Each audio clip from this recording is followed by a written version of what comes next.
And so I started this thing called TNT, and we hosted it, and we started our first one. And TNT just simply means teens need truth.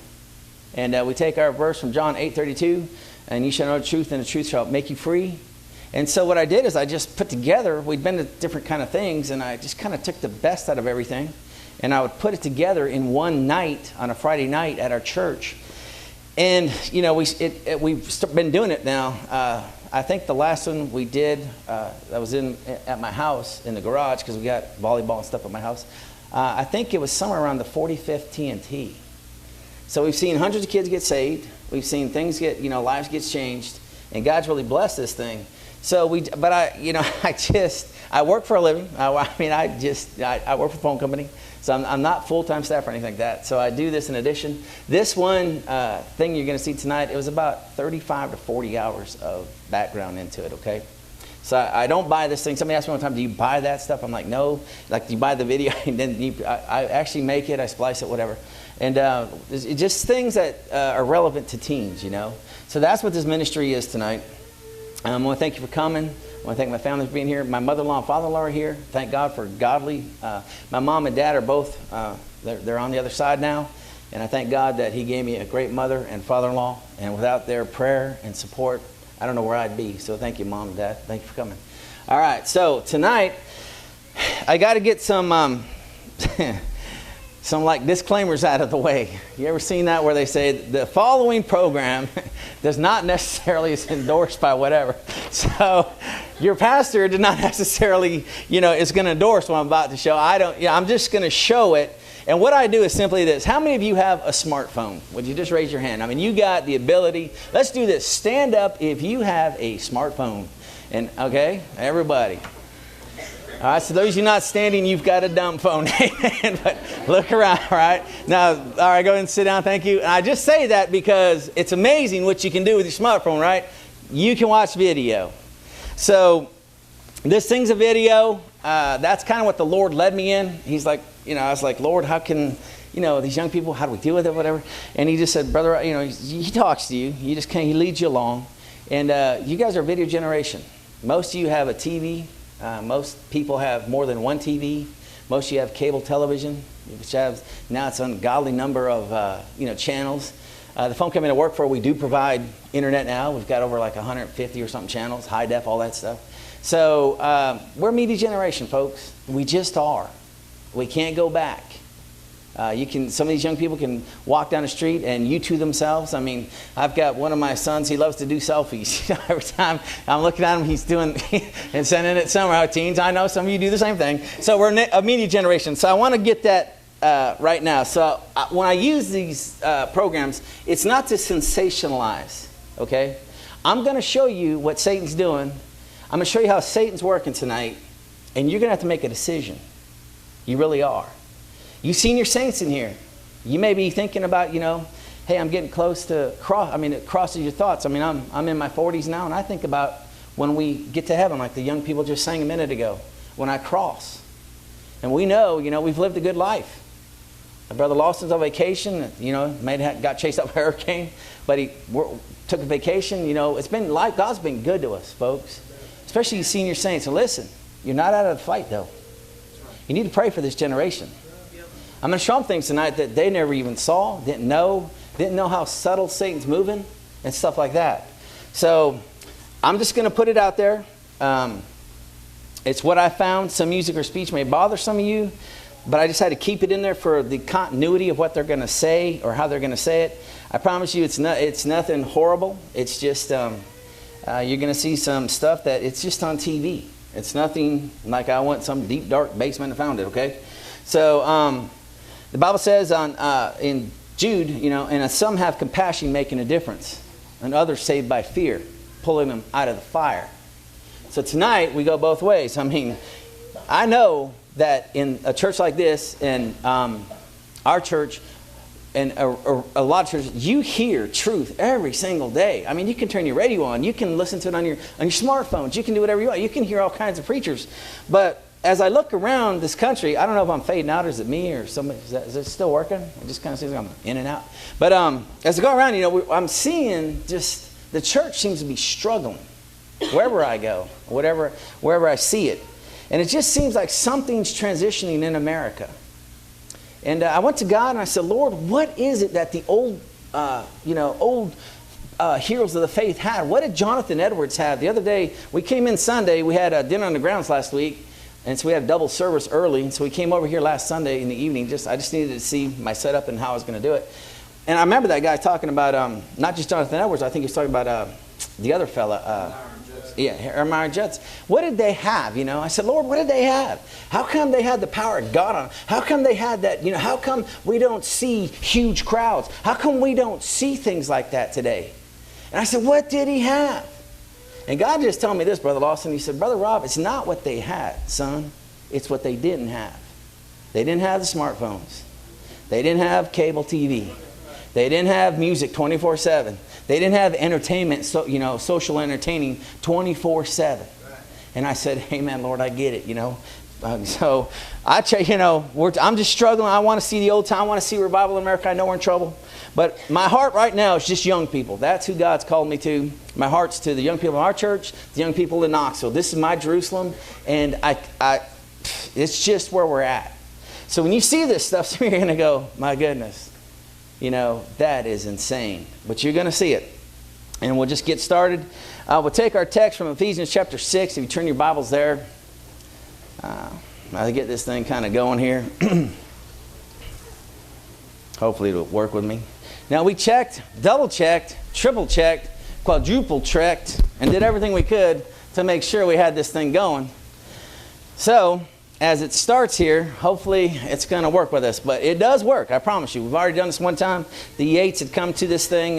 My son works with some of their young people, or worked with them, and he invited them over. So they showed up, and a lot of times adults are like, that's insane what you're doing, Brother Rob. How do you're crazy. But listen, the young people love it. It's the single most requested thing in our church, by young people. I mean, people that visited the thing, they'll stop by our church and ask, hey, when's the next TNT at this place? My preacher's like, Brother Rob, man, you got to do more than that. But as far as, I can only do one a month, man. It takes a lot of background work. Anyways, Ephesians chapter 6, verse 10 says this: Finally, my brethren, be strong in the Lord and in the power of his might. Put on the whole armor of God, that ye may be able to stand against the wiles of the devil. For we wrestle not against flesh and blood, but against principalities, against powers, against the rulers of darkness of this world, against spiritual wickedness in where? High places, right? Now, if you turn your Bibles to 2 Corinthians chapter 10, verse 3, let's go there for a minute. So I'm coming on behalf of like Paul did when he was talking to the Corinthians, all right? And I just like the way he brings this, because he says it in such a way. He says in 2 Corinthians chapter 10, verse 3, he says, though we walk in the flesh, we do not war after the what? Flesh. This whole thing is spiritual today. What's wrong with America is a spiritual sickness. And it's coming from the leadership of the church into the pews, and then it goes out into our country. We're sick because God's people are sick. That's just the way it is. Okay? That when in 2 Chronicles it says, if who? Say that louder. If my people. All right? So we're worried about the wicked stuff. I'm going to show you some wicked stuff in here, like what they're doing. But just understand something. They're doing what they're supposed to be doing. The problem in America today is that we're not doing what we're supposed to be doing, church. It's us. We can't look at politics or Republicans, you save us, or, we got to look at God as a church and as leadership and get on our faces before God, and we'll change the direction of our nation. Until that happens, we're wasting our time. Okay? So tonight I'm going to show you what you're up against, and hopefully you'll see we need God. We need God to intercede. Senior saints, I'm telling you, this is not the country you grew up in. You know it. You don't recognize it sometimes. Do you think it's going to get better or worse? Amen? So you say, Brother Rob, what can we do? Get to God. God can move right now in this church and and start a revival. He can start in Knoxville. Hey, he's not stuck in the 1800s. He's not stuck like just with Jonathan. Hey, he didn't leave when Jonathan Edwards left. He didn't leave when George Whitefield left. He didn't leave when Charles Finney exited the scene. He didn't leave with D.L. Moody. He's still looking for a heart. He's still looking for a people that'll walk with him, and he'll move on our behalf. All right, we'll try to get this thing started. Hopefully the sound and stuff will work up. Okay, we got a battle going on. Uh-oh. We had a battle going on. There we go. There we go. All right. It's been going on for 6,000 years. Okay. Every one of us is in it. You were born into it. About teens, you're about the age of 13. You become accountable somewhere around there. I won't argue about 10, 9, 10, 11, 12, 13. Somewhere when you become an adult, I'll tell you how you'll know. It's when you judge your mom and dad, okay? When you judge your mom and dad, teenager, you just stepped into your one-on-one with God now, okay? They're no longer going to answer to you, to God. You become accountable, the age of accountability, when you start judging mom and dad. When you were little, they'd give you something and they could distract you and you were innocent, you were a kid, you know, we're going to Dollywood tomorrow, we'll make up for not doing this. Okay, Dad, okay, Mom. You know, and then you get about 12 or 13 and you don't forget it no more. And you get mad. Mom, you didn't do right. You promised. Mom, well, right there, young people, you're responsible for you now. I just want to make that clear. You have crossed into your accountability before God. We kind of think that the teenage years, they're still children. They're not. That's one of the biggest mistakes I'm seeing with like youth departments is they think that, you know, mom and dad are going to let them just run wild, brother, all of a sudden until they're 14 and they get arrested, you know, start getting in trouble with the police. And then they bring them and say, do something with them. You can't. You lost them. The Bible says train up a child. They're a child until they can judge. Only in America do we have teenage years. I've lived in England. I was in the military too, brother. I've been around. Nowhere else do they give you those like golden years of 13 to 18 that you're a teenager and you can just kind of, you know, lounge around. I'm telling you, they're busy in other countries. In England, you know, at the age of 13, they start splitting you up. Right out of middle school, you're going white collar, you're going collar, you know, you're going blue collar. They let you know right there at that age. In England, at the age of 14, you can get married. And don't get any thoughts, young people. I already see you doing a little thing. Hey, man, Mom, you know, we thought about moving to England. No, okay. Can he go with me? Can she go? No. But I'm telling you, over there, okay, that's just the way it is. Only in America do we do this. So, everybody's in this fight. Everybody's accountable. Everybody's got to make a choice tonight, okay? It's for your soul. And I'm going to show you what Satan's up to. And like I said, some of it, you know, you say, I didn't know he was doing this. But he is. Not choosing is choosing. You can't sit this out. Jesus said he does not with me is what? He makes it clear you're either with him or you're not tonight. Every one of you tonight, you're with him or you're against him. You're on one side or the other. But it's your choice. Okay? So we'll look at both sides and then you're going to make your choice. There can be only one choice tonight. But you get to make that choice if you're a teenager or above. If there's young people in here, I know they'll probably go a little bit over their head. I understand their, you know, age of accountability, okay? We're going to look at both sides tonight. It's going to be like American Idol, okay? You get to be the judge, teenagers. You decide which one you're going to vote for. You decide which one you're going to go for. You decide who you're going to accept. But either way, you're accepting somebody tonight. Both sides have preachers, both sides have books, both sides have signs, hymns, songs, everything. And we're going to look at some of that tonight. Okay? Now, you may not know all these technical terms, but I'll kind of fill it in for you. This is the crescendo, I'll show you in a minute. And of course, the number 666 and the Illuminati. Now listen, the thing is, what caught my attention is how much this is cropping up. Now, if you don't look for it, you don't see it. You know, but when you see a pattern, my military background is we did not want patterns. Patterns were a bad thing in my background. So you would look for a pattern if you saw the pattern, or if you weren't, you know, you didn't want to do a pattern. So that's just what I look at now. So when I looked at these things, I see a pattern. The crescendo, when we get into that, it's a sign that you can make with your hand. And you probably heard, some of you say, I've heard about that. That's it right there, okay? Now, what's weird about this, when I was doing my study, I told this Brother Yates came up to me after that. He said, Brother Rob, I didn't know that. And I didn't know it either until I did the study. Do you know anybody in here sign? Do you sign, anybody do death? What does that mean? Love, right? It means love. Now, the strange thing is, who invented the death alphabet? Who did they say did that? What was her name? Anybody know? Okay, I want to say Helen Keller, but the other one. Who is it? They say she's a Christian. She was born totally deaf. I got to think of her name. Huh? She was born deaf. She can't hear. She couldn't see. She couldn't do anything. And is it Helen Keller? Okay, it's Helen Keller. All right, so Helen Keller, that's the sign. Now, what bothered me was when you do your research, both sides claim Helen Keller. Some say she was a Christian. Some say she's a universalist, right? That she was into Satanism. That's her. She's the one who chose that thing to be love. Now it's just kind of weird. I was like, that's interesting. That's the sign for love, and it's by a lady that I don't know which way she went. Okay. On Satan's side, that means you love Satan, and the guy that this guy right here, that was Anton LaVey. Okay, he founded the first Church of Satan in San Francisco. And that's the Satanic Bible that he's holding right there. And he was doing that crescendo. Way back in the 60s, you say, brother, look at this right here. You got this guy right here doing this, okay? The Beatles. Right, there he is. Now, this is the 60s. So this has been going on for some time. This little hand sign stuff. And it's some kind of symbol.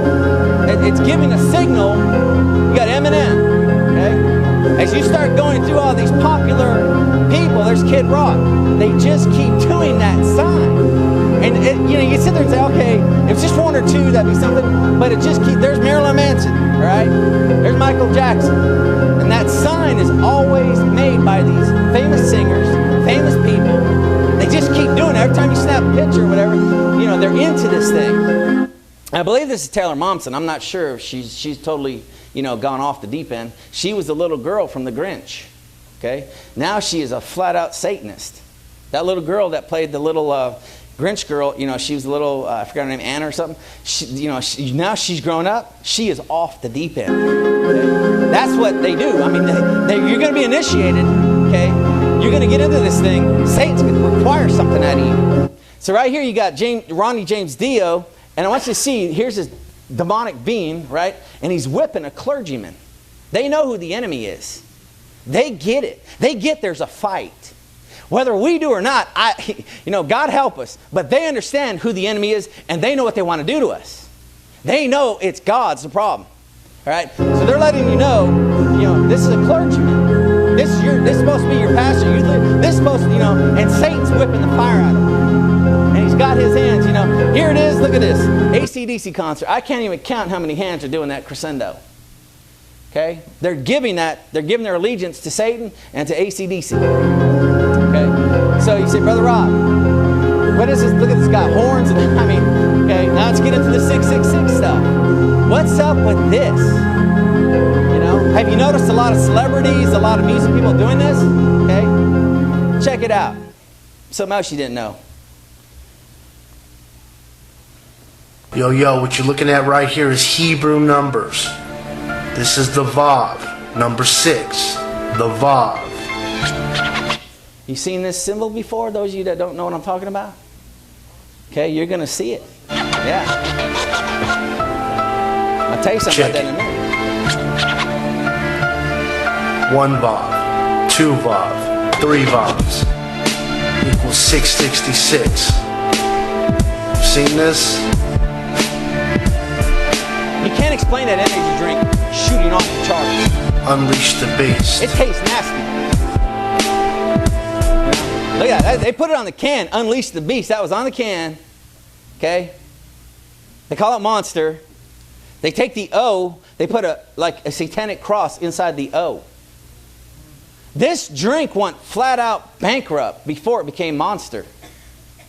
It was like the Harrison Brothers drink out in California, and they couldn't sustain it. They went bankrupt. This group buys it, relabels it with this Monster, and my. Right now, it's at 35% of the market. It's like 1/3 of the market. That's what the young people are drinking. You can't explain this drink. Watch what happens. It gets even interesting. Is it any coincidence that 666 is the number of the beast? Yo, this is wickedness. Okay. Watch what they put on the can.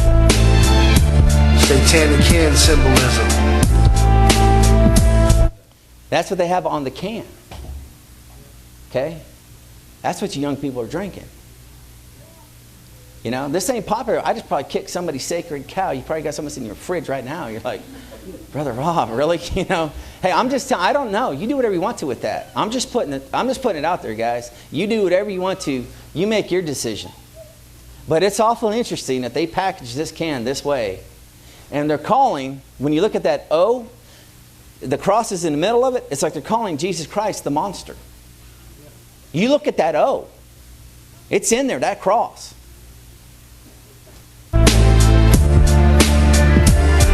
Not only do you want to drink it, not only do people want to drink it, they're taking it to another level. You know? They want to put it on themselves.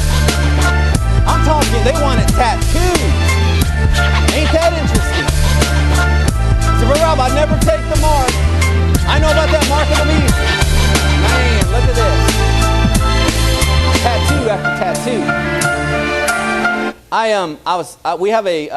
We're in the schools. We were at Gresham for a while, the Bible school, Bible club, and then we went to Halls this year at the high school. And I showed this video to the young people at the beginning of the year.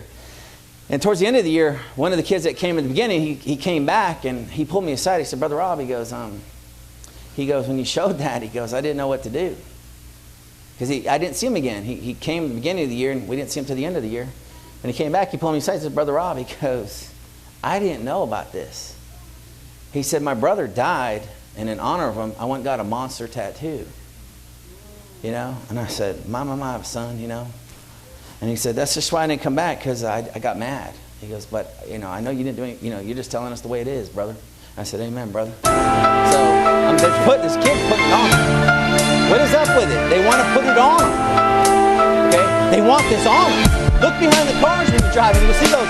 What is the fascination with this thing? You don't see kids putting Coca-Cola on themselves. You don't see kids, you know, tattooing Pepsi or Dr. Pepper. And you don't see that. But what is up with this? You know, there's something. Hey, I'll tell you this, young parents that you got your young ones are coming into teens. Listen to me. When the world starts charging after something, okay, you better like hold your kids back and just say, well, what is it first? I know they did this with Harry Potter. Okay? I mean, they were just charging after Harry Potter. Well, the kids will read those books, and they're right. I stacked the books up one day, Brother Lawson. It must be about 4, 5, 6, 7 books. Can't remember exactly. They have over like 20,000 pages, and the kids will read them all. But they've never read the New Testament, especially inside the church. Then they read Matthew, Mark, Luke, and John. But they'll read those Harry Potter books. And you go, what's up with that? There's something on those books. There's something on them. Hey, the next thing this Twilight series is probably still going around. Hey, some of you girls, some of you dads, you better watch your mom. It's the wife. If she reads that series, then she's going to give it to the daughter. Hey, on page 86 of that book, I believe, you know what Edward says to Bella? He goes, I'm on my way to hell anyway. I might as well make a thorough job of it. Hey, you tell me how you can pick that up as a Christian young person and read that and say, yeah, I believe in God. Yeah, I want to go to heaven. Yeah, Jesus is my king. Amen. You tell me how you can reconcile that. And then you start to find out what's wrong with our church. Right. You can't serve God and Satan. Right. You choose one or the other. Okay? And they use lust. And by the way, listen, this is not trademarked. They'll let you put that mark on anything you want to use and sell. It's one of the, I thought I was like, it's not trademarked. They don't care. You can put it on your church. They don't care. They won't, Disney will come and bust you if you even look like you got Mickey Mouse somewhere. All right? You do Monster, man, you put on school signs, you put it anywhere. They don't care. Get that logo out there. And people, they don't understand. Oh, you've got lust problems. The posters of Monster are very... They use lust a lot. And they keep putting, you say, Brother Rob, is it wrong if I got one of these? No, it's not, all right? It was done, you didn't know. Save the dough. Okay? Snoop Dogg, Poop Dog, all right? So I call this guy Snoop. Hey, he talks about being saved by the devil. In this song that he's singing, he actually says he sees a demon, and that demon saved him. And he had to trade his soul for it. He sings about that. Some of you, young people, you know, I know you don't think, you're not around mom and dad. You got that smartphone and you're set to go, or you're on the public school bus, or you're at public school. You go ahead. You keep messing with this stuff. I'm going to show you what's going to happen, what you're flirting with. Much yes and screaming.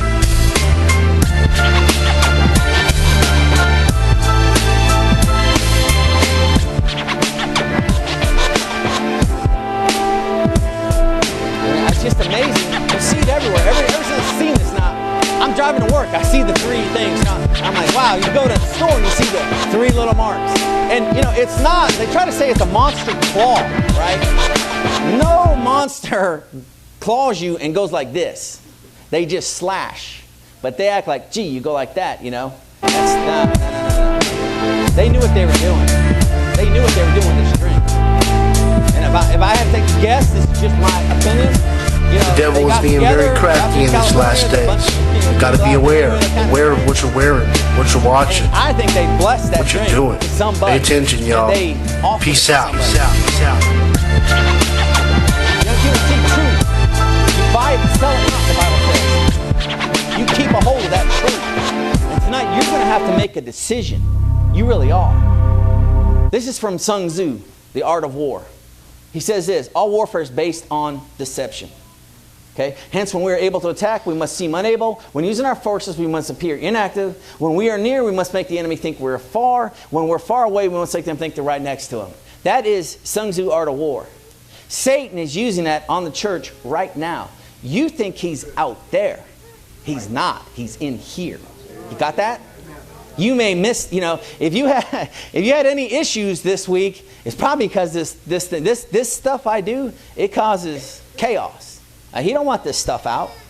You know, I must be doing something. I must be kicking him or something. I mean, we rumble. I mean, I've done a TNT just on Twilight. You'd have thought I shot the Pope, Brother Lawson. My name became mud around people, you know, all over the place because their daughters were in it. We had pastors' daughters in it, all right? Pastors' wives reading that thing. And, you know, it's just like, you got to be kidding that they're reading that series.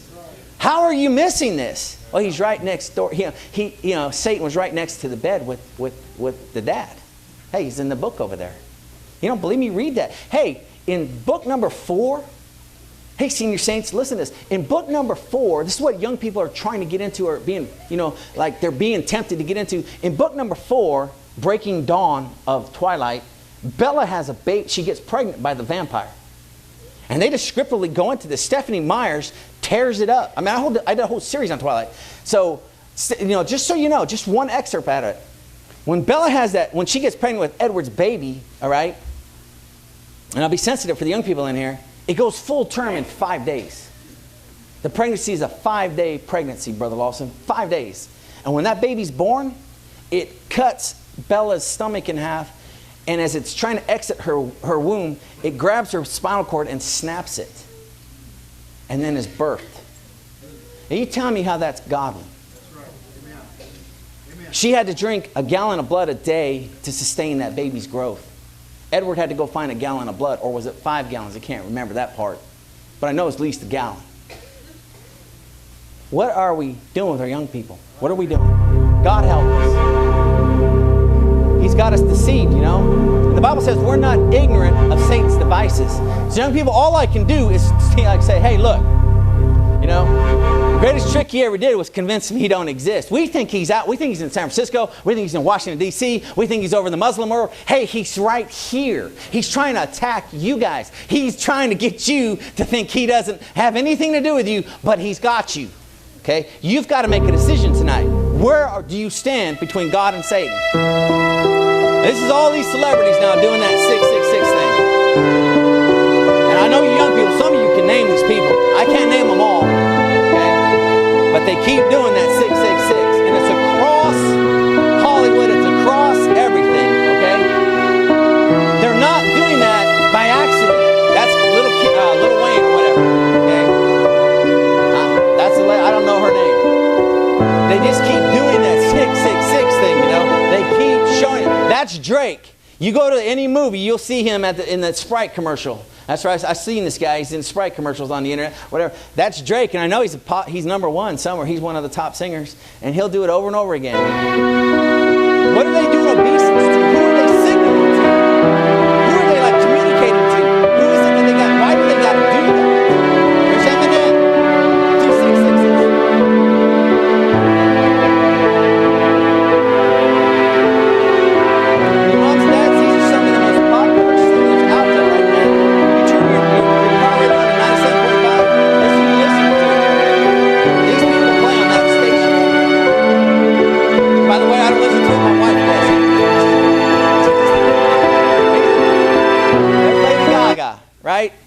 One of the most filthiest people out there. Right? She is totally sold into this thing. That's Beyonce. Anybody see her in Super Bowl? Anybody see whatever that was at the Super Bowl? I didn't watch it. I got the, next day I got the news on it. And, this girl is probably the #1 singer, female vocalist in America right now. That's what the young people are tearing into. You say, oh, they're just trying to make it look like glass. No.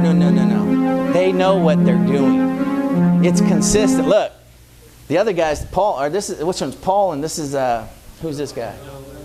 Oh, you old timers, you're wicked. I knew you were listening to him. I was kidding. Okay. All right. But there's Paul and this guy. I can't remember his name. He got shot, right? This is John Lennon, right? Yeah, okay. There's that 666 from the 60s. That's how far it goes back. Something's up. If it looks like a duck, sounds like a duck, quacks like a duck, it's got to be a duck. What are they doing from the 60s all the way forward with this stuff? How did they know? Matter of fact, the guy that's in prison right now, Marilyn Manson, I think he's going to be, those of you that are senior saints, you know what I'm talking about. He did the Tate murders, right? Marilyn Manson said he heard voices when he listened to the Yellow Submarine song telling him to do what he did. It's either him or it was the... Charlie. Or it's either him. Oh, yeah, Marilyn Manson. I got them mixed up. I guess they're brothers. Maybe they run in the family. They could go together. Maybe they're cousins. But you're right, man. That Manson thing. No Manson's in here, right? I'm just kidding. All right. So listen. But that's the way he said he listened to that, and it told him to direct his people. It's either him or the guy, the Night Stalker.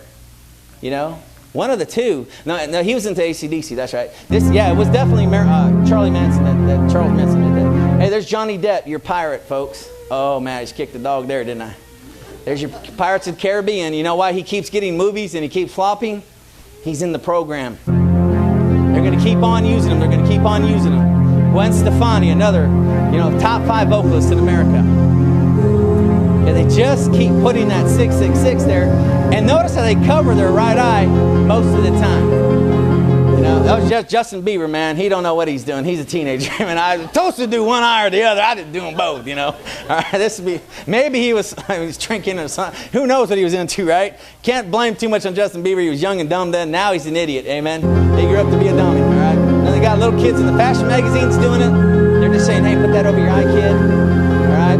Justin Timberlake, he's another one of those. He was from... a boy band from the late 90s, and now he's got his own thing going. And there it is. He's got that thing going. Oprah.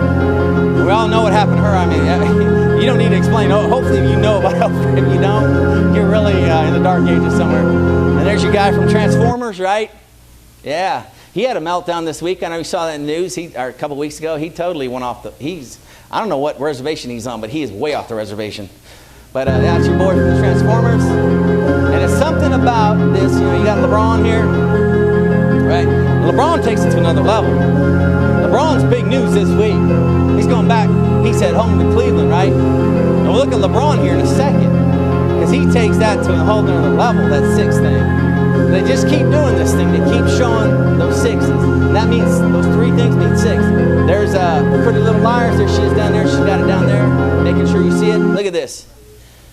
This boy didn't want to just, when he played for the American team, he said, look, I don't want to just do 6. He said, I want to be number 6. Get it? He said, Brother Rob, that's just, you're just pulling strings out. Brother, why do they keep doing it? Okay? Pattern here. Look at his shirt. Got that one eye, Illuminati. Pentagon, all kinds of stuff, man. This guy's lit up. All right.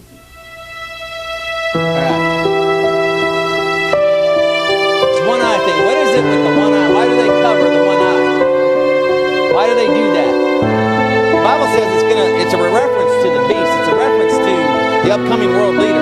Okay. Woe to the idle shepherd, right? That leaveth the flock. Okay. The sword shall be upon his arm, and his right eye shall be utterly what? Darkened. Whoever this guy is, he's going to have something wrong with his right eye. For those of us that have been around for a while, you remember the $6 Million Man? Yeah. Which eye was out? His right eye. They just keep doing that. I hate to do this. Some of you are going to really want to stone me. Who leads the Avenger team? Nick who? I said he's got on his eye. It's just interesting. You're getting prepared for this. The beast is preparing his generation. He's getting his people, he's starting to give out the signs. Hey, I'm coming. Get used to this. Hey, I'm coming. Get used to this. Right? Jesus said he's a good shepherd. He gave his life for the sheep. Okay, you know what you get when you follow Satan? Thief cometh not to steal, to destroy, and he's going to kill you. That's what he gives you. Thief cometh not to steal, and to kill, and to destroy. That's your two choices tonight. Which shepherd are you going to follow? Who are you going to go after? Okay? Well, everything's fine till things get bad, and you sit around thinking about the good times you had. But ain't no good to lead a life of sin. If you don't shape up, you know you'll never get in. You gotta watch what you're doing. You better watch out tonight. Don't you know? Young people, you better make a decision. You ought to tonight. know where you're going. Where you headed? Do you know?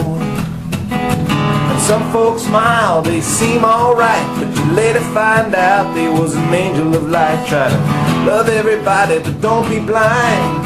Some kind of people try to mess your mind. You gotta watch who you know. Now we're going to get to the second half of this. What is this Illuminati thing? Okay? How long has it been around? When we read that verse, spiritual wickedness, where? Where? All right? So is there something linking this together in our country? Is there something really out there? Is it really true? You say, well, you one of those conspiracy nuts? No, I'm just somebody that watches patterns. Okay? And if the pattern's there, it is what it is. I worked with explosives. I was in explosive ordnance disposal. And you had to watch patterns, especially in England. The IRA was very, you wanted to watch what they were doing because they always, when you see the pattern, you knew how to defeat what they put out there. The guys walking in IED alley in Iraq, I'm telling you, they look for patterns. You look for patterns, and when you see that pattern, it's a pattern. And that's just the way it is. You can tell somebody who's making a bomb by the pattern of their bomb. All right, so it's just what I got trained in. This thing, something's up with this. There is a pyramid. All the famous stars are showing that eye. They're showing that triangle. They're trying to tell you they're in something. And it's been around for a while. And this is whoever this is what they do. The plan is to corrupt society, especially the young people. Okay? Because if they make you worship materialism, they got you. They've enslaved you. And today, most of you need, young people, you got to have that iPhone, you got to have the iPad, you got to have whatever. You got to have that material thing, man. Moms and dads, we got to have that material thing, don't we? We got to have a nicer car, a nicer house, nicer job. We just keep going. And, as we do it, we fool ourselves into thinking, okay, God's really blessing us. God's just taking care of us. Really? How come you don't think this is the same country you served when you were poor? How come? You think that material blessing is really from God? I'm starting to wonder. Okay? I just am. I thank God we got a heater and air conditioning. I get that. But I'm just telling you.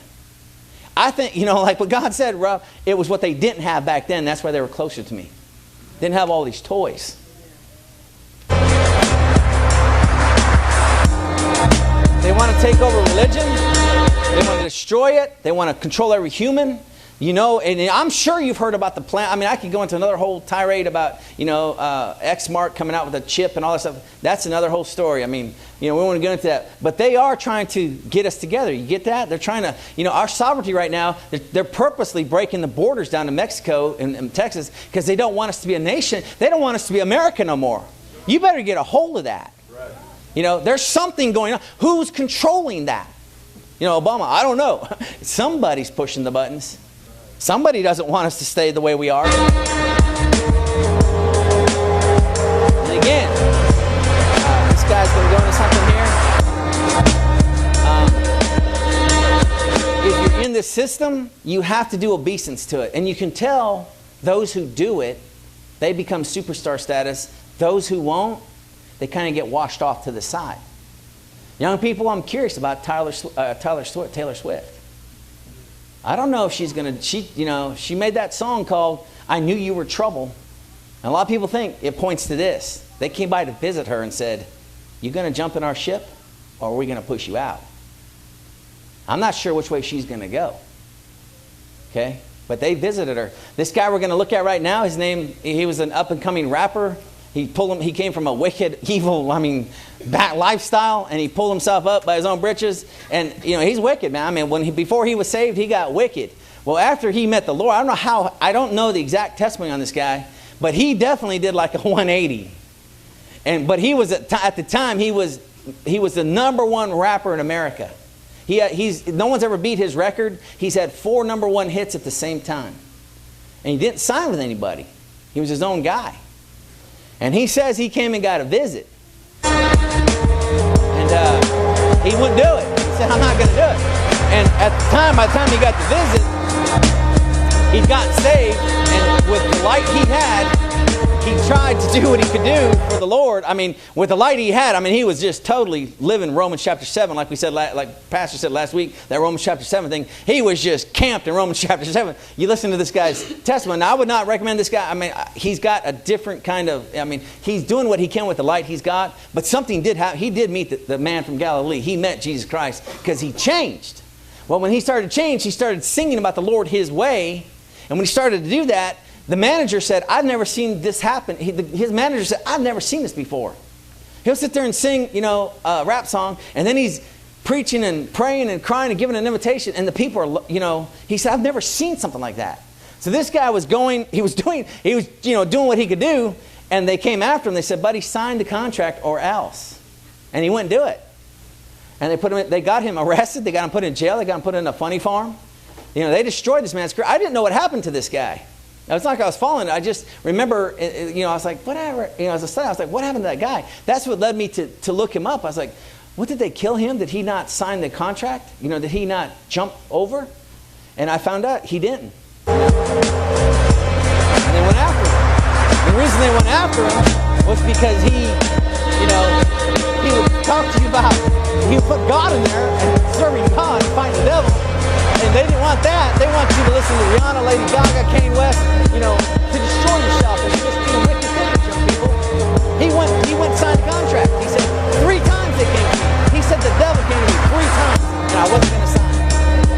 So they washed him out and brought in, Drake. They brought in the other people. They'll sign.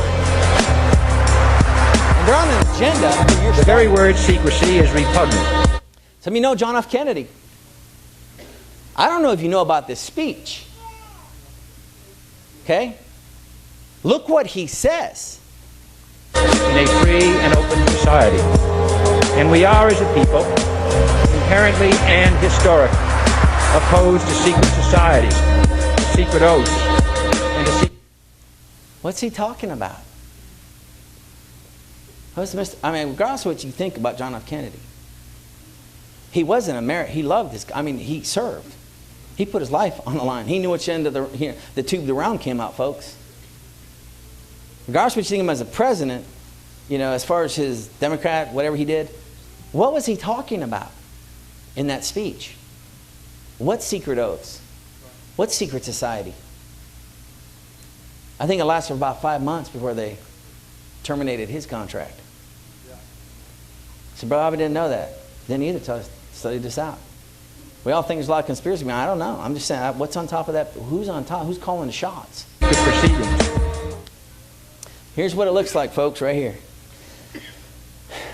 The military, and this is, once you start looking at this thing, it makes sense when you look at the news and go, how come everything's so messed up? Whatever you look at, here's why. Whoever's sitting on top, George Soros, them people, they're directing everything. They want to take over banking. You can't, now you know why we had the Fed, 1913. Business, military, politics, education. You know why you can't get teachers changed? You can't get good stuff in public schools. You can't, why we're going to the core, whatever this thing is, whatever we're calling this new education thing. They're in the media. They won't report truth. They won't, religion. They're infiltrating the churches. They're in intelligence agencies. Just so you know, the director of the FBI in the 90s under Bill Clinton, Louis Freeh, he was in Opus Dei. You say, Brother Rob, what's that? Check it out. Not only was he in Opus Dei, there was a guy arrested at the time. He was one of the most famous spies for Russia. And nobody could figure out why he was spying. The Russians couldn't figure out why he was telling them things. His name was Robert Hansen. Robert Hansen worked under Louis Freeh. They went to the same church together. Robert Hansen was Opus Dei. The Russians said, we never could figure out why he'd give us that intelligence. Brother Austin, they said, we'd say, what do you want for that? That's pretty good stuff. He said, just a diamond ring. And they look at him like, that's all? And they give him his diamond ring. I read this in the Washington Times. They couldn't figure it out. Like, why is he betraying our country? They're all part of this, man. They're all part of this. Okay? Young people, your soul is being fought over right now between God and Satan. You're in this fight, whether you want to be or not.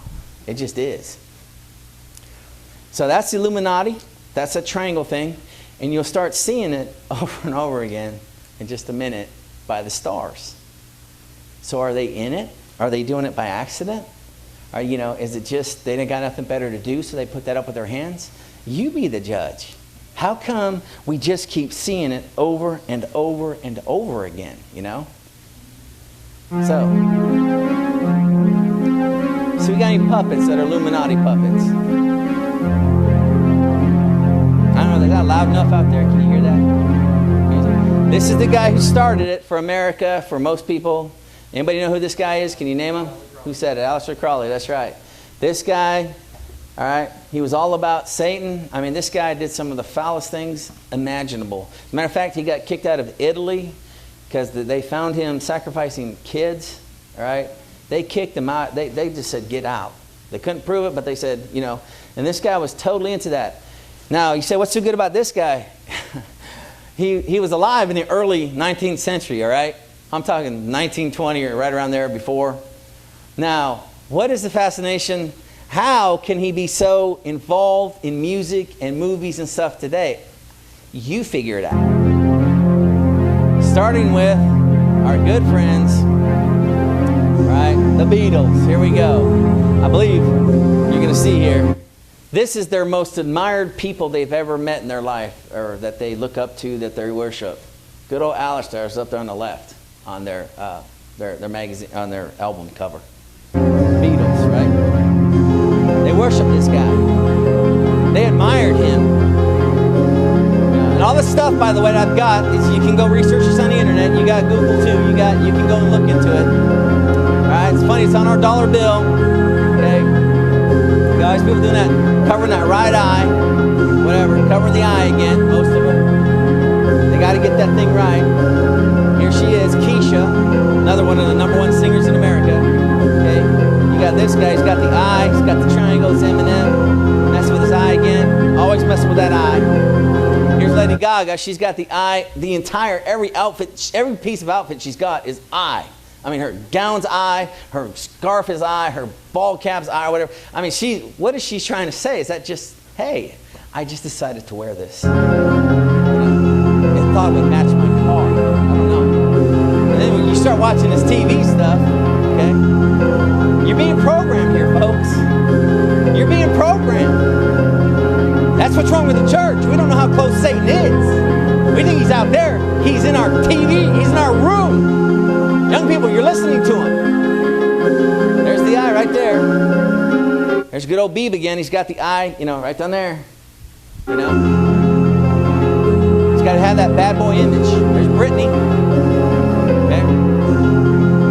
The thing is, why did they keep? There's Marilyn Manson. Look what he said. Amen. Here's that cousin of Charles right here. Look at this guy. I will be remembered as the person who brought an end to Christianity. On stage, he burned Bibles. He would mock Christianity on stage. And he would say, he's still hot. I mean, there's still people listen to this guy. Yeah, he was late 90s, early 2000s. That was his whole goal. Look what he's got it. He's figured it out. This one, I was just walking through Walmart. And I said, oh my goodness, look at that. That's in Walmart right now. You go to that movie section, you'll see this thing. And you say, Brother Rob, hey, I'm telling you, senior saints, you may not get into this. This generation is the one they're targeting. They know you're on the way out. It's this next one they're going after. You understand? Hey, listen, grandma, listen. I'm telling you, you need to pray. You can say, I don't have nothing to do, Brother Rob. I'm telling you, senior saints, well, I'm begging you, pray for this generation that's coming up behind us. They don't have what we had. They don't, you know, you can just see it getting darker. You can see twilight's last gleaming on our American culture, on our American, what we grew up with. We grew up, you know, free, loving our country. They're telling they hate this country, that it was wrong, that everything we stood for was wrong, and they're fighting for them. And there's people right now that are, you know, they're affecting them. When I was in that public school over here, we saw things that I can't explain, brother. I mean, you've been in a ministry, brother. We did that little Bible club over at Gresham, and the things that happened inside that thing, you could not explain. There's a fight. They wanted us out of that school. People, not the top, just some people wanted us out of that school. We didn't do anything. You know, 20 minutes a Thursday. That's all I got. You know, and you thought, somehow we were rocking, you know, that we were, you know, sending in mortars into that school or something, man. This generation needs your prayers, Grandma and Grandpa. Look at this. How do they know this stuff? Nick at Night, you know. And here's Taylor, right? She's blonde. She's confused. She got the wrong eye. One of those eyes, you know. Which one? All right, so she's having a blonde moment, you know. But I don't know if she's going to jump or not. I mean, I don't know. Let's see what happens. She's trying to half do it, too. There's old Lindsay. You know what happened to her? You know, she destroyed her life. She's, you know, and there's Beyonce again with that triangle. Okay? And I said these are who they're. This is who they're. You know, it's tempting them. This is the music they're being bombarded with right here. They know it. This lady's a mess, man. This is Miley Cyrus, right? Or whatever whatever she wants to be. I don't know. She's mutating, right? You know, and it's because she's so into this thing, she's buying into it. I've read quotes from her dad, Billy Cyrus. He said, "I can't even talk to my daughter now. They won't let me." He said this: "If I would have known that this was going to cost me the way it cost me with my daughter," he said, "I'd never let her get in show business." Hey, this is Hannah Montana. You know, little innocent-looking girl, Hannah Montana show, blah blah blah. She's gone off the deep end, folks. Why? They got to pay that price. Right. That shepherd requires you to be killed, destroyed, or, you know, he's going to harm you. He doesn't love you. Right. He wants you to die for him. Jesus died for you. Look at this. Katy Perry, she's got the whole thing going on here. Satan, the eye, and hell. That's about what you get with Katy. What's sad is she claims she came from religious parents. Yeah. You know, her mom and dad were both pastors or something. What in the world is Katy doing? You know, what did they teach her? And I don't even know anything about the Kardashians. They're always in the news for some reason. I've never figured out, what do they do? I mean, if somebody can tell me what the Kardashians do besides make news, like, there they are. It's like, but why do we care? I mean, you guys with me? Anybody know what I'm talking about? It's always Kim Kardashian's do this. Well, you know what I found out? It's not her. And it's not the little Kardashian girl. It's their dad, Bruce Jenner, the Olympian, right? Hardcore Satanist, hardcore Illuminati, hardcore, folks. That's the only train they're riding. They can't act, they can't sing. I don't know what they do, the daughters. Okay, but they're always in the news doing something. You know, we're covering them. Why? I don't know. I ain't figured it out. You know, Smurf. Now that one. Here you go again, Keisha. Now Keisha has a. Oh yeah, I just kicked the cow here, didn't I? Oh, I heard the. Yeah, Pretty Little Liars. How did they know?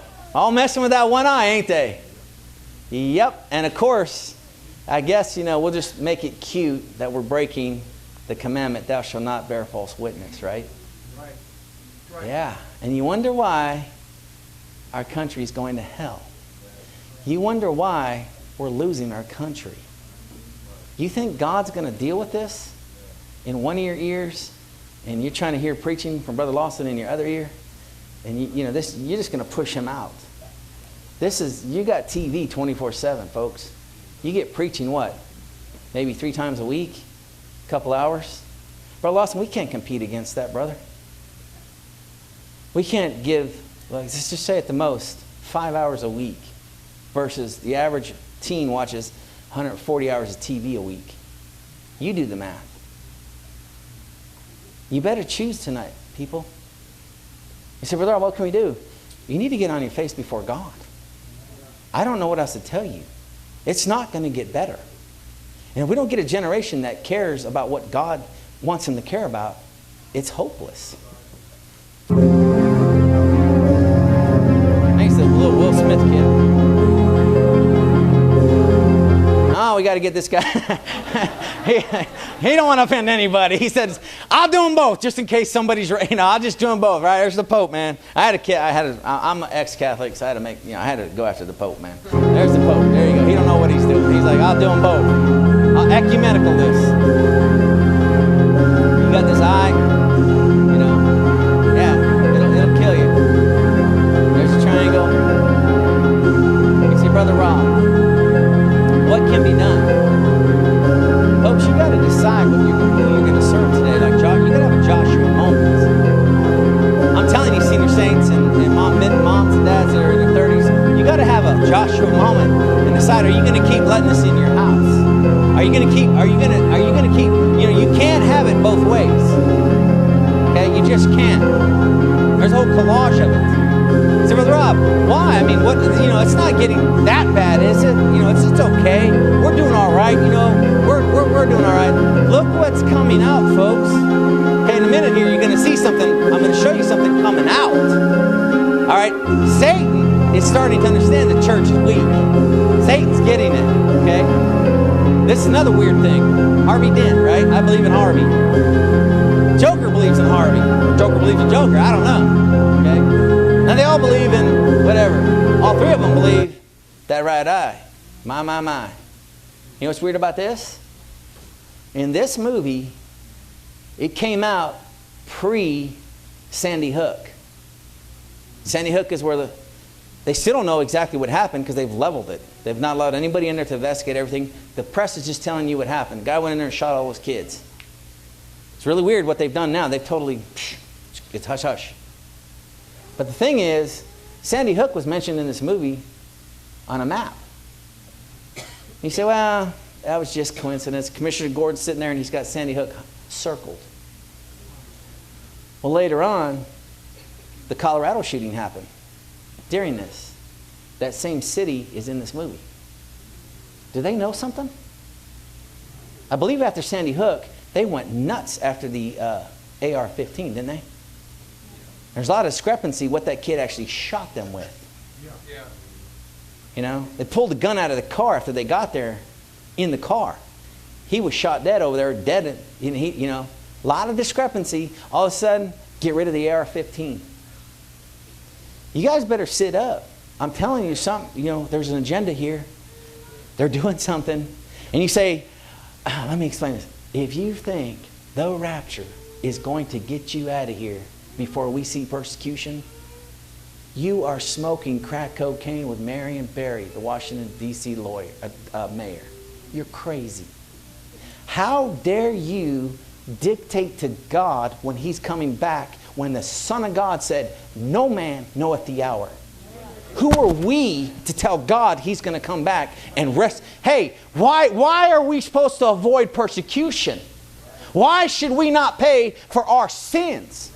Hey, we're the ones allowing this to come into our homes. We're the ones inviting this into our society. Hey, it's us.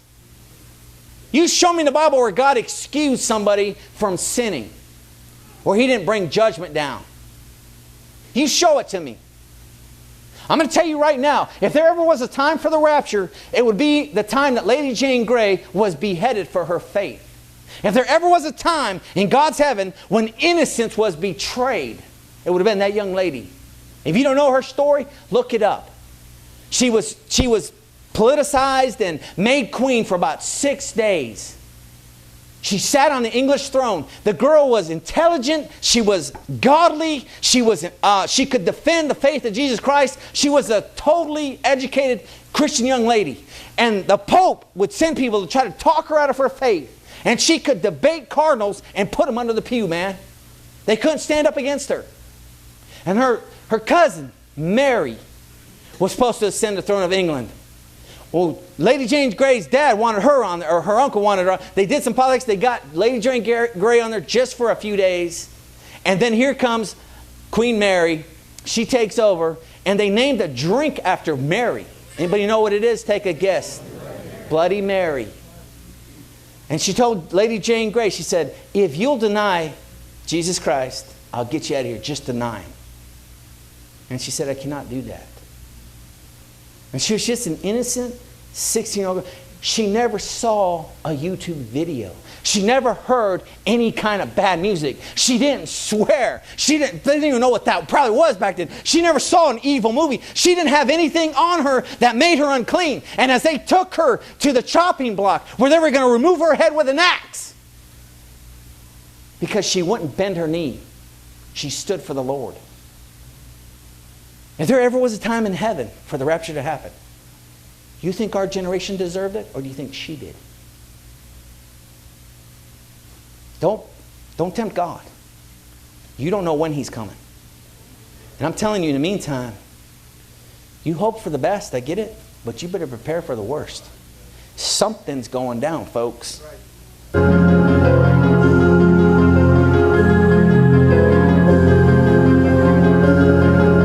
This is a monster from hell, amen? He said, Brother Rob, where are you going with this now? Check this out. It ain't where I'm going. Oklahoma City government building. Okay, here we go. It's Baphomet. I don't even know how to say the thing.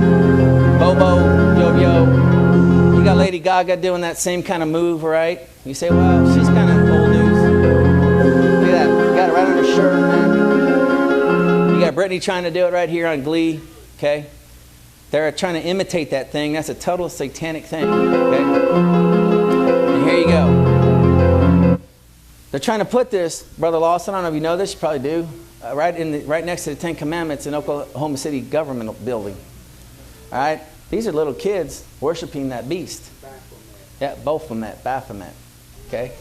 That's allowed. They're going to do this. They're putting that big statue, the Satanists that rounded up money, said, you got the Ten Commandments or something up there, or whatever, some kind of reference to God. Here's our God. We're going to put this next to it. And they got the little kids right next to them like, Santa Claus. Whatever. Good evening. Topping our news tonight, what's known as a black mass involving devil worshippers is planned for next month at the Oklahoma City Civic Center and Music Hall, and it has outraged the Catholic Church. But the Civic Center says its hands are tied. News 9's Steve Shaw is live tonight outside the Civic Center downtown. Steve? Kelly and Amanda, we live in America, and that means, thank God, we have freedom of speech. I love this guy. However, when it comes to public places like this one, that freedom also extends to other organizations, even disciples of the anti-God. Don't you worry about worshiping the devil? In what way, sir? After you die. I want to go to hell. Aren't we supposed to be trying to keep people out of that? Hey, if you want to sum up the mission, can you sum up for me in one verse the mission of Jesus Christ? Can you? Amen, amen, amen. Luke 19:10. We were in the Air Force. We all had to we had to break down our job function to like one sentence or less. They wanted just when they walked in your room, if the general walked in, he wanted to know what you did, just summed up, just sum it up. I mean, you could do a lot of things, but they wanted it like summed up. That is the summary of Jesus Christ, why he came. Luke 19:10, for the Son of Man came to seek and to save that which is lost. Now, how in the world, young people, if you say you serve Jesus Christ, mom and dad, if you say you serve Jesus Christ and you're saying, how in the world do you serve that man, Jesus Christ, and you don't seek and save that which is lost? You tell me that. That was his mission statement. You say, Brother Rob, it's confusing. There's so much to do. Hey, in Luke 19:10, the Bible says, the Son of Man came to seek and save that which is lost. And that's the bottom line. When you, I'm going to tell you something. Many people, I'm sorry, even in the sound of my voice right now, I don't know who. You're going to hear the words, you're going to hear the wrong words when you get to heaven. I had to think about this. You know, I said, Lord, Matthew chapter 7, who are those people?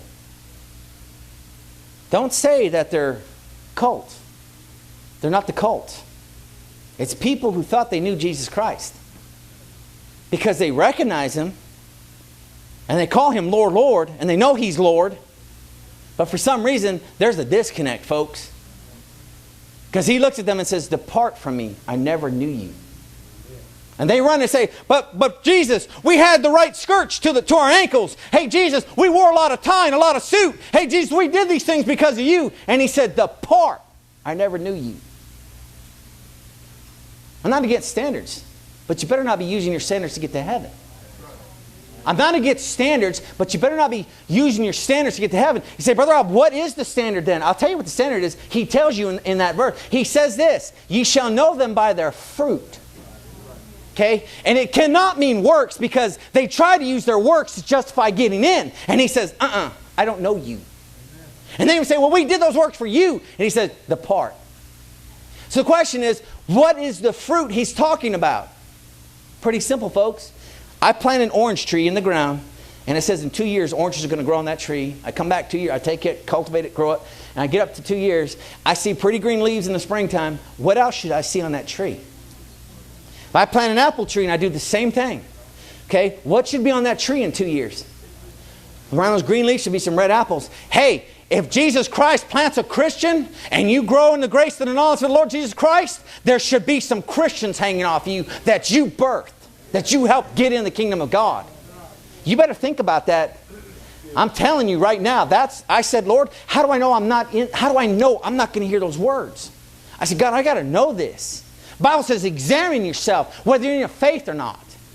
It doesn't say, hey, worry about standards. The problem with some of you that are in the standard bound, let me tell you something. When did you get your standards? When did you get them?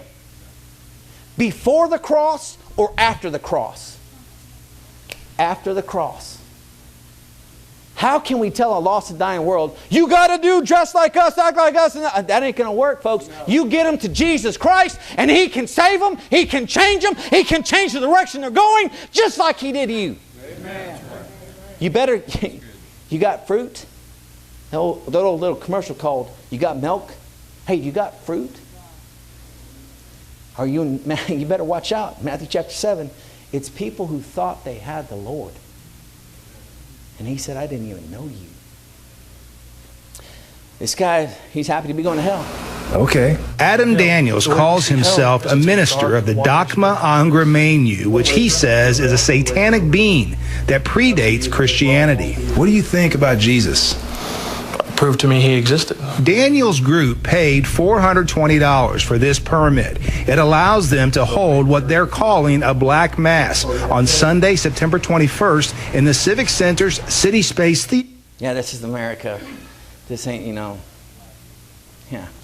this ain't like Babylon or something. This is, average America. OBC Baptist colleges out there. They've done a lot of bus work, they got influence out there. It's coming, folks. Theater, which is the center's smallest of 5 venues. Director Jim Brown says these same devil worshippers held similar events here in 2010, 2011. You understand? They're going public, man. They're not hiding anymore, Brother Lawson. They're not like in some woods or something or, some backwood forest in some, they're in your face 11 now. and 12. They're renting public buildings. Mass, and it's about to they're happen advertising. At Harvard University. The event billed as... This one's Harvard. This happened 2 months ago. Harvard University. You know who's senior saints that did your studies? Some of you other ones that studied the Christian. Who founded Harvard? Huh? What was he? He's a preacher. Who founded Oxford? Preacher. Who founded Yale? Pastor that believed God, preached the gospel. Who did that? Here's Harvard now. Historic reenactment. Not everybody's on board with this. Our Jared Holbrook is here to explain. Hi, Jared. Hi, Maria. The Archdiocese of Boston is upset about the event. They're hoping Harvard reconsiders. But even though it will be happening on campus, it doesn't appear school administrators will be getting involved. A Harvard University student club is hosting a satanic black mass reenactment to... Look at that. That's your flyer right there. Your poster. Come on, celebrate check it out. Witchcraft and satanic worship. The ritual is expected to take place Check out at an this guy's on-campus name. bar May 12th, and the Harvard Extension Mind you, Cultural if anybody Studies else's Club name will be you know in the hosting. Bible? The performance will be conducted by the Satanic Temple, a group known to stir up controversy. We spoke to their leader by phone. So will part of this ritual be mocking other religious beliefs? What's his name? You know what L-U-C means? L-U-X, light. Watch out for that angel of light. You know? You ever look at Lucent Technologies? They're best friends with no such agency. No such agency is called another acronym for NSA. You watch the, if you look at the Lucent symbol, it's a snake eating itself. Well, that's more of a creation of the religions that decry it themselves. Would that be a yes or a no? Well, it's a partial. It's a qualified yes. They're going to view it as mocking. The Archdiocese of Boston is firing back with this response. The Catholic community in the Archdiocese of Boston expresses its deep sadness and strong opposition to the plan to stage a black mass on the campus of Harvard University in Cambridge. They go on asking believers to pray for those involved in the event and that... Check this out, young people. So Brother Al, where's this going? You want to play with that stuff, you want to mess with that stuff, you go ahead. Okay? Let's talk to Miss Beyonce. Platinum, gold, all kinds of record-shattering events, all kinds of stuff, right? Look at her own words now. Check this out. You can't make this stuff up, Brother Lawson. Check this out. I felt something else come into me. Along slowly, you'll see the evil, demonic expressions in her face, as well as her eyes change pitch black, like black marbles.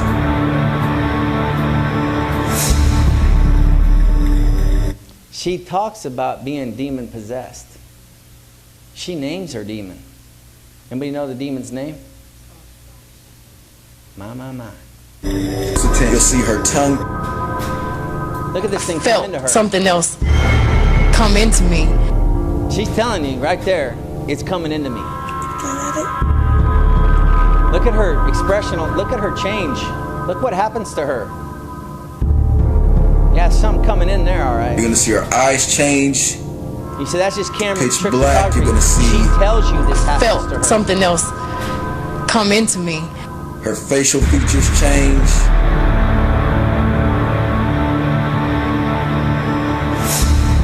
Look at her neck. It's gonna look like something is coming out of her neck. Look at that. If you look at that, I raise my hands up. I raise my hands up. Try to get it if I see the neck. All right, look at that neck. It looks, when I look at it, it looks like a crescendo. I mean, I don't know where they came up with that symbol in the first place. So I've never seen a live, I don't want to see one, amen? But is this the same thing that Jesus kicked out and went into pigs? I don't know. That thing's still around, man. The person died, the pigs died. Where'd it go? That's right, amen, amen. I guess Beyonce's borrowing off of it. Because she says this. I don't have it in here, but she says, well, maybe she does. She says she can't do the things she does without it. And it's only when she's on stage. Into her neck, it's very, very satanic and very disgusting looking.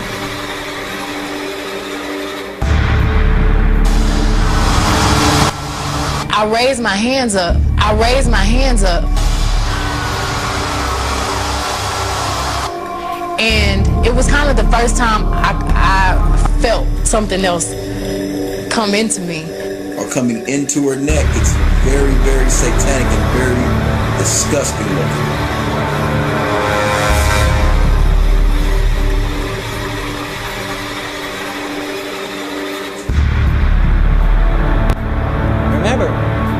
It's so quick, she's morphing. Thousands and hundreds of thousands of young ladies. You can see her tongue now, her tongue has changed, and it has a tremendous amount. It looks like veins or different type of Christian lines. teen moms.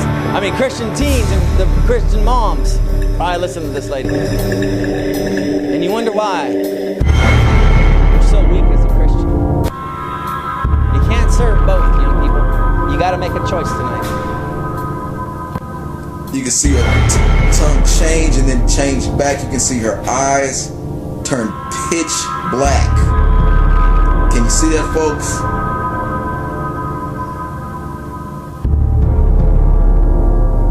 Beyonce has officially left the building. You're going to see a very evil and sinister look come on her face as that entity has now. You can see the hate in the eyes of this demonic entity.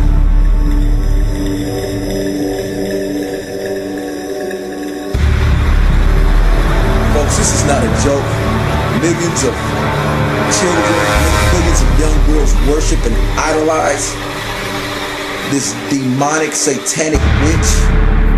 She is nothing more than a child molester, as all Satanists are. She's a child murderer. Her music is to destroy the souls of as many people as she can. And there are so-called Christians that allow their... He says allow our daughters to listen to that. Now this one, we're almost getting ready to finish, people. Right? You hear that sound? Most of you have heard it. Any of you have been to a UT game? I know they play it there. And I only know it. I've never been to one. I love UT. I've just not been to a game. But I was at a Civil War reenactment across the river, and there was a UT game going on. And we were talking to, I was thinking General Robert E. Lee, amen, that's who I'm named after. He was in a reenactment. I was like, hey, General, I was talking. Anyways, all of a sudden I just stopped because I heard this. And I said, no. And I knew I said, they're not playing that over there. Sure enough, we could hear it across the river. They scored or they did a kickoff or something. But check this out. I'm not going to play a lot of this tonight, as far as, but I want you to hear. I told you they have services, they have preachers, they have books, they have hymns. This is a hymn. This is a satanic hymn. You say, no, it ain't. It's just a song. No, it ain't. You listen to, you watch these words. This song, brother, this song, every time whenever I have to hear it, as far as it's forced on me or whatever, I feel like David when he heard Goliath's challenge. Brother, I'm ready to take a sword. I don't care if it's a squirt gun. I'm ready to charge Satan in hell right then and there, because I'm telling you, he's pushing this in your face. You listen to his words. You listen to what Satan says here.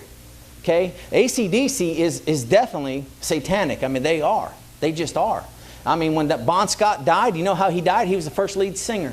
He was the beginning singer of AC/DC, and he died. Anybody know how he died? He drowned in his vomit. Okay? What a way to go.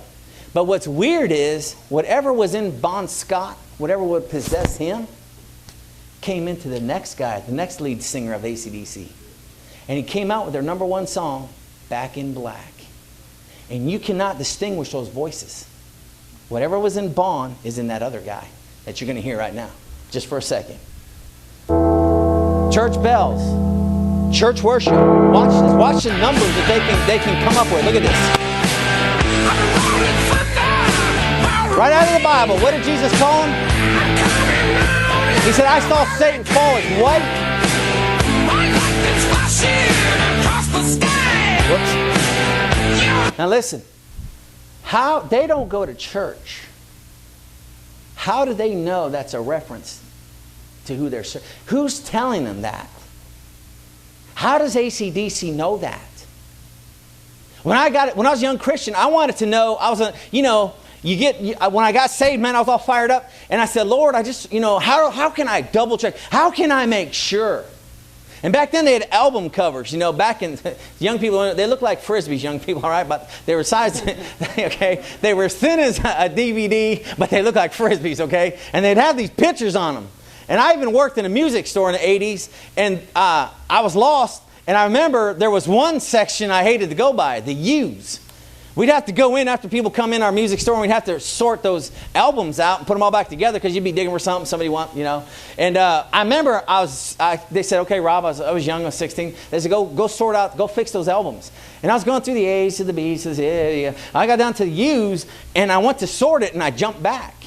There was a group in there called Uriah Heep. And they have, I didn't show that, but they have something that looks so, it looks like they took a demon, put him against the wall and said, stand still, and took a picture. It scared me. I didn't want to go touch it no more. I told the guys, I'm not going to use no more. I'll do ABC all the way to S. I'll do to T. You're doing that. You're doing the rest, Kenny. I'm not going, I just want to see that thing again. How do they know, though? How does it get so, you know, how do they know? Everybody tells you, people, I won't take no prisoners. I won't spare no lives. And this is what ticks me off right there. Nobody's putting up a fight. He's directing it at you, church. Hey, senior saint, he's talking to you. Hey, you know, a middle-aged saint, he's talking to you and your kids. Hey, teenagers, he's talking to you. Hey, fellas, you want to get it on? Start a fight with Satan, man. You'll never live like you do that. You pick a fight with this guy, it's on like Donkey Kong. Okay, somebody needs to stand up. Hey, hey, you know what's in the church today? You've got all these people squared away. You know, you've got the look, brother. You've got the talk. You've got the walk, and they're all standing on that hill like they were when David showed up. All them soldiers on the hill, and they're watching. You know, they're like, hey, there's a big guy down there, though, man. And we don't want to go down there because we're scared. But we're all up here. We're safe up here. But nobody's going to go down there. And here comes little David, a teenage boy. And he's just following his dad's orders to deliver food to his brothers, right? And if you got teens in here, amen, that's all they want to do is eat. I mean, that's what my house has turned into. Now I got teenage boys. You know, do you know, and just on a side note before I keep going, you know, how many of you have boys that just are fascinating with your refrigerator? I mean, if they walk, you know, like I just did, they walk over here to do you know, hey, it's the refrigerator. Ooh, hey, look. And they close the door, right? And then they go over here and they do whatever they're going to do. And they come back by, and it's like just 10 minutes later, nothing's changed in the refrigerator, right? And they look again. Like, I mean, I don't know what's up with that. But anyways, listen. When David got up to the top of that hill, folks, he was minding his business. And I'm telling you, I don't know what language Goliath was speaking, but he was saying these words. Nobody's putting up a fight. I'm going to get you, Israel. I'm going to get you. I'm going to get you. Our God's better than your God. Your God's dead. I'm going to knock you out, Israel. And all them soldiers, you know, picture it today. Church, who's in the battle tonight? You're not in the battle if you're not taking incoming. If you're not taking incoming, I don't know what battle you're in. And I don't mean troubles with health. I'm talking about like health. I'm not talking about financial trouble. Okay, everybody has that. We all have that. I'm talking about things you can't explain going on. When you pick a fight with Satan, you say, Brother Rob, you can't be that bold. David was. You know why? David said, is there not a cause? And that cry comes out today. Is there not a cause? Hey, are all your loved ones saved and on the way to heaven? When he talked about the rapture a minute ago, he said he can't wait for it to go. Are you ready for that? And you say, Brother Rob, I'm all good to go. What about your loved one? Are you sure? Are you secure in your salvation? Are they secure in their salvation? Do you really got it? What side are you on tonight?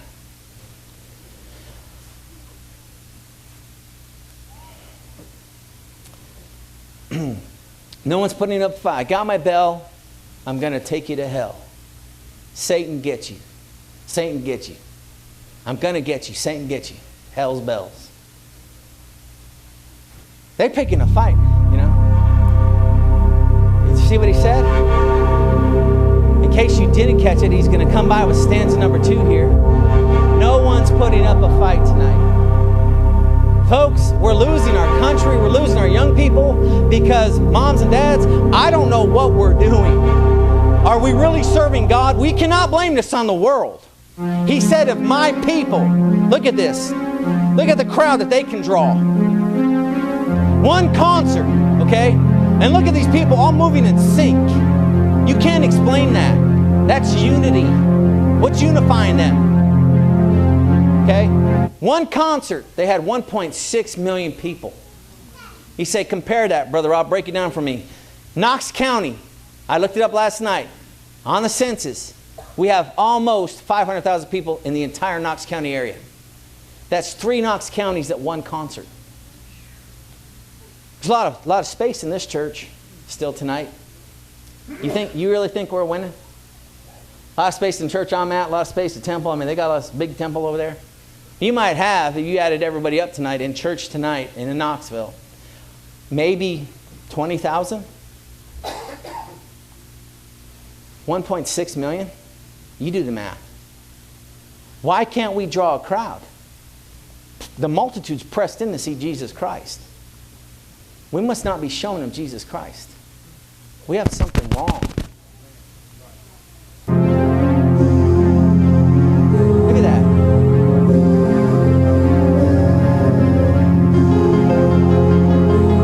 All for 4 little animals running across the stage that are bragging they're going to take them to hell. And they're all singing along with us.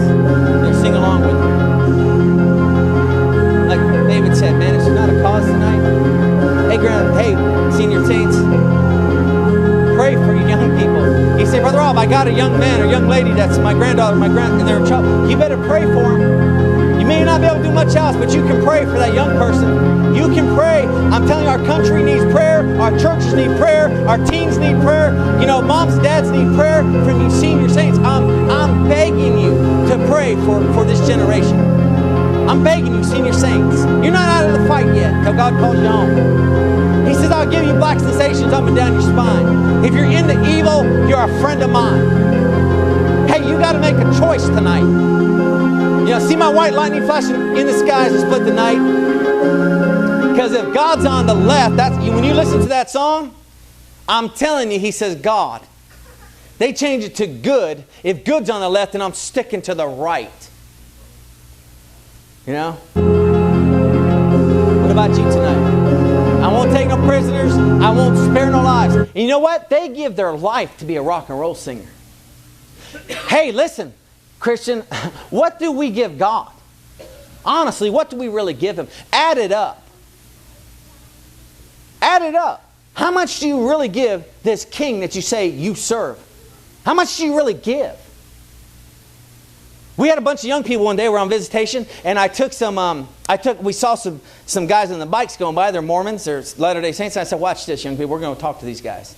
So we pulled over the van and kind of headed them off like, you know, Hawaii Five-0. Woo! You know, stop the bikes. Get off the bike. No, I'm just kidding. We didn't do that, but we said, all right. So we took them, and what I did was I said, I'm going to interview these Mormons in front of you and watch what they say. So I said, hey, folks, I said, young men, where are you guys from? I said, can we interview you first? They said, sure. I said, okay, where are you from? They told me that one was from Utah, one was from Canada or something. I said, okay, so what do you do here? What are you doing? They said, we're missionaries. I said, how do you get to do that in your church? They said, well, you know, you got to sign up for 2 years. Now, they're in their early teens. I mean, late teens, early 20s. 2 years, okay? They signed up for 2 years. And then I said, okay, so I said, well, how much does it cost? And they said, $10,000. I said, oh, so it costs the Mormon church $10,000 to send you up? And I already knew it didn't. I wanted the young people to hear this. And they said, oh, no, sir. They said, we pay that. We pay that ourselves. We got to raise $10,000 and give it to the church to come on missions for them for 2 years. I said, so you give 2 years of your life and you pay $10,000 to do it? They said, yeah. I said, how'd you earn it? They said, well, our family did it or I worked. The other guy said, I worked. And I said, okay, you're doing Knox County, right? And they said, yeah. And I said, tell me how you do it. They said, well, we've got everything gridded up. You're on grids. And I said, so you're going to visit every grid? They go, oh, yeah. And I said, well, what's your agenda? How far are you along? And they said, we're almost done with Knox County. And I said, so you do that what? I guess you guys visit. I said, how long do you visit? And they said, well, we visit about 12 hours a day. And I said, okay, so you do that 6 days a week. They said, no, sir. We do it 7 days a week. We also go out after church. And I said, where you go to church? They said, right over here. This Mormon, it's right up here in the hills, right over here. It's right behind you guys. It's like up in there. I said, or by Gresham or something. It's like over there. I said, I said, what church you go to? They said, that one. I said, what? Okay. And I said, how many services they got? They said, oh, they got 4, A, B, C, and D. I said, how come they got that? And they said, our church ain't big enough. We got to do it 4 times in a row. How are we doing, guys? How much time are we giving God? Now, you tell me. Nobody's putting up a fight, right? I got my bell. I'm going to take you to hell. This is what he's saying. I'm going to take you to hell. Satan gets you. I mean, he's just in your face about. I mean, you know, if you're in a restaurant Christian man, and you're standing there and you're eating with your wife, and some little scrawny dude, you stand up to pay your bill or something, for whatever reason, you've attracted his attention. Okay? And he comes up, come here, brother, I'm going to pick on you. Come up here, be my illustration with me. Please, come on, one of you guys, come up here. All right. This guy's like, what's he going to, I'm not going to hurt you, I promise. All right, so this is, all right, I need to do, I'm big, I'm chubby, you okay? I eat well, amen. This guy, okay, I'm just sitting here eating lunch, and all I want you to do is just go, hey, man, just go like that to me. Hey, man. No, push me, brother. Like, hey. You go. Now, if I don't know him, and I didn't do anything to him, what would you start doing, fellas? He'd say, dude, what's up? Maybe push him back, right? But he started, right? Go ahead, brother, sit down, thank you. You did really good. I'm gonna put you on a crew, man. You're on. I'm just kidding. But listen, what would you do if that happened? Some of you men would say, dude, don't push me. I'm going to get you, Satan get you. He just pushed you in the face. He's after your kids. He's after your wife. Hey, he's pushing you. He said, I don't believe it, Brother Rob. I'm just going to take my time. I'll choose later, man. I'll get this right later. Okay? Maybe you will. Good news is I got bad news for Satan, right? Here's why. Right here. God's not dead. You better figure this out. I mean, come on, make a choice tonight. You're going to choose, like Joshua said, choose you this day. You all need, everybody, choose you this day. We need a Joshua moment where we're going to say, hey, we're not going to, and you say, Brother Rob, I got time. I will do this, soon. I'll just sow my wild oats, or hey, I'll get serious about, I'm saved, Brother Rob, but I'll just get serious about God a little bit later. I'm just gonna wait a little bit. Hey, okay. You wait. This is how much time you're gonna have. This is how fast you're gonna have to make your decision. Form and void, and darkness was upon the face of the deep. And God said, let there be light. And there was light. And God saw the light, and it was good.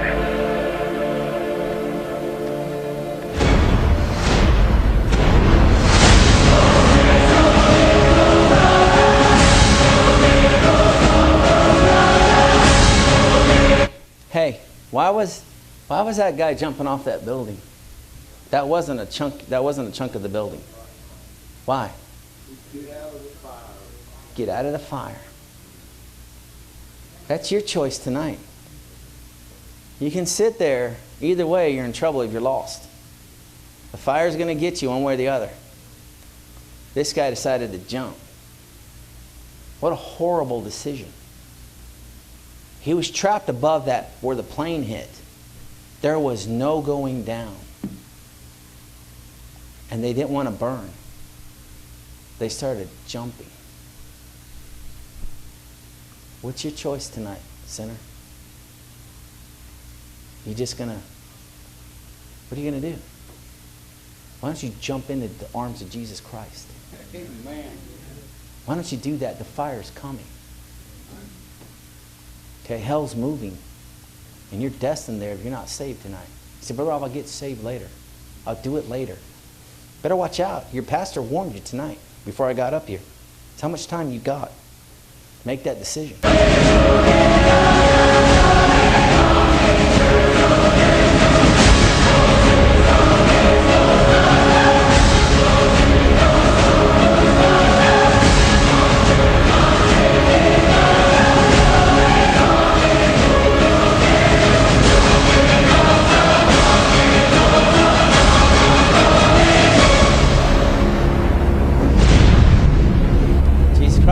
Quickly, right? You ready for it? Is coming back for his church. The Bible says in Matthew chapter 24 verse 42, watch therefore, for you do not know the hour your Lord is coming. I want you to know, church, that Jesus Christ could come this month, or he might come next week, or he could even come.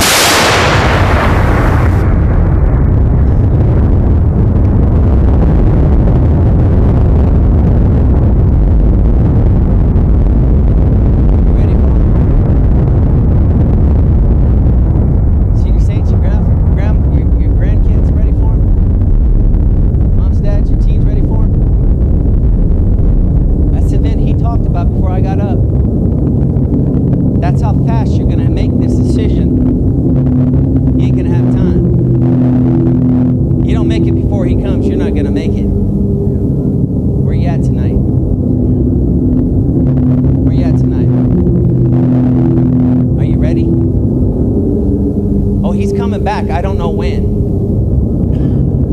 It could be years, it could be minutes, it could be 10 minutes from now, it could be 5 minutes from now, I don't know. I'm not going to date it. I'm just asking you, let's stand up. Everybody to their feet. You got lost ones you need to pray for. Teenagers, you're not saved. You're not, you don't know where you're going tonight. You need to make up your mind which way you're going to go. Where are you headed tonight? Where are you at tonight? Where are you at with the Lord? Listen, I don't know if you guys pray for people like that's lost. The altar's open right now. It's the invitation. If you're lost tonight, you come and talk to Brother Lawson, some other man in this church. They'll lead you to Jesus Christ tonight. Hey, I wouldn't leave here lost. You're not guaranteed another minute. If you got lost loved ones, do you care enough to get in the fight for their soul? Do you care enough about them to come up here and say, God, save so-and-so. God, save my son. Save my daughter. Save my grandchildren. Save my future. You better pray. I'm telling you right now. This generation needs prayer. This generation needs God. This generation needs to see, people on fire for God, just like those wicked rock and roll people are for their God. We need that zeal for our God. Where is that fire tonight? Where are the men of God that are not afraid to go into the valley and face Goliath? Hey, you need to show these teenagers how to get it done. Where you at, old man of God? Say, brother, I'll do it later. You go ahead. You don't have later, brother.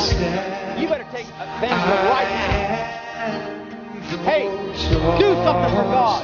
Mom, please pray for your daughters. You know they're being attacked. You know they're being tempted. Put a hedge of protection on your daughter. Pray for her. Pray for your sons. Pray for your daughters tonight. Hey, if you're lost tonight, you say, Brother Love, if he came tonight, I'd be sitting in this church. If that happened right now, would you still be in this church? The rapture happened right now. Are you sure? You better make it sure. Are you going to hear those words? Depart. Depart. I'm telling you tonight, you better be seeking the words, well done, my good and faithful servant. You're not going to hear those words unless you're not going to hear well done unless you've done well. That's up to you. Where are you at tonight with God?